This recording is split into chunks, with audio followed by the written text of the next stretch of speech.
اعوذ باللہ من الشیطان الرجیم بسم اللہ الرحمن الرحیم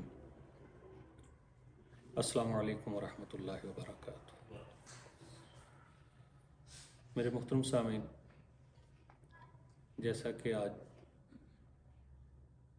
میرا عنوان ہے مشترکات مسالک اسلامی،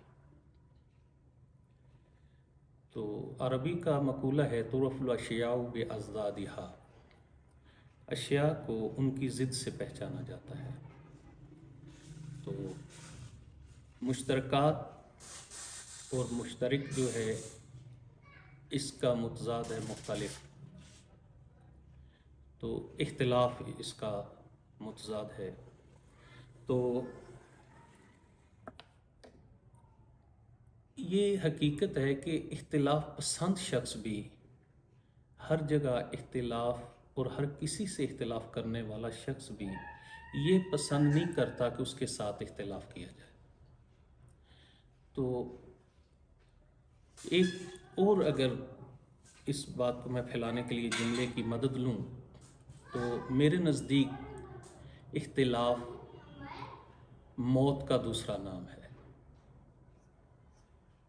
وہ کیسے موت کا دوسرا نام ہے، اس کے لیے مجھے ایک تھوڑی سی تمہید بنانا پڑے گی اور تمہیدی گفتگو کرنا پڑے گی۔ وہ میں مثال دیتا ہوں کہ انسان جو ہے یہ جسم اور روح سے مرکب ہے۔ جیسے انسان دنیا میں آتا ہے تو سب سے پہلا سوال یہ ہوتا ہے کہ پیدا ہونے والا نر ہے یا مادہ ہے۔ یہ نر اور مادہ روح نہیں ہوتی، جسم ہوتا ہے۔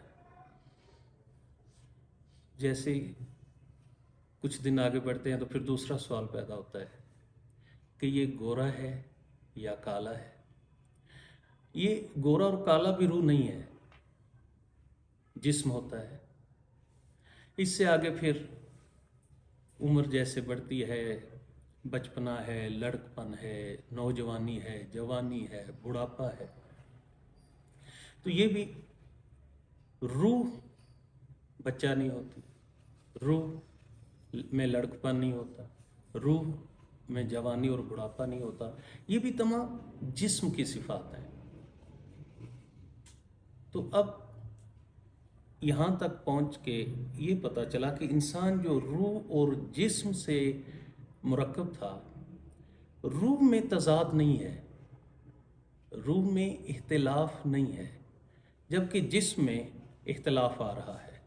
یہ وجہ ہے کہ روح اور جسم کے ملنے سے زندگی کا آغاز ہوا تھا، روح اور جسم کے افتراق سے موت واقع ہوئی، اور جیسے موت آئی تو موت روح پہ نہیں آئی، کیونکہ وہاں اختلاف نہیں تھا۔ اختلاف کا مرکز تھا جسم۔ یہی وجہ ہے کہ موت جو ہے وہ مؤثر ہوئی ہے جسم پہ۔ جسم جو ہے وہ فنا ہو گیا، ختم ہو گیا، اور روح جو ہے وہ اعلیٰ علیین پہ موجود ہے۔ یہاں تک پہنچ کے اس بات کے ہم قائل ہوتے ہیں کہ واقعاً اختلاف جو ہے وہ موت کا سبب بنتا ہے۔ اختلاف موت کا دوسرا نام ہے۔ تو ہم نے چونکہ مشترکات پہ بات کرنی ہے، تو مشترکات پہ بات کرنے کا میں نے کیوں سوچا؟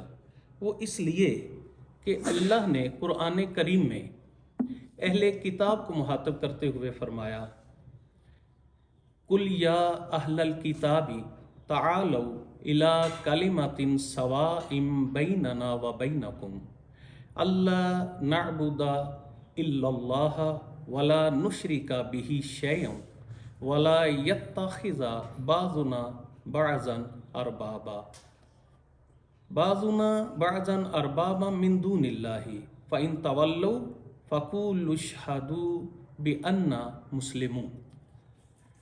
کہہ دیجئے اے اہل کتاب، اس کلمے کی طرف آ جاؤ جو ہمارے اور تمہارے درمیان مشترک ہے۔ وہ یہ ہے کہ ہم اللہ کے سوا کسی کی عبادت نہ کریں اور اس کے ساتھ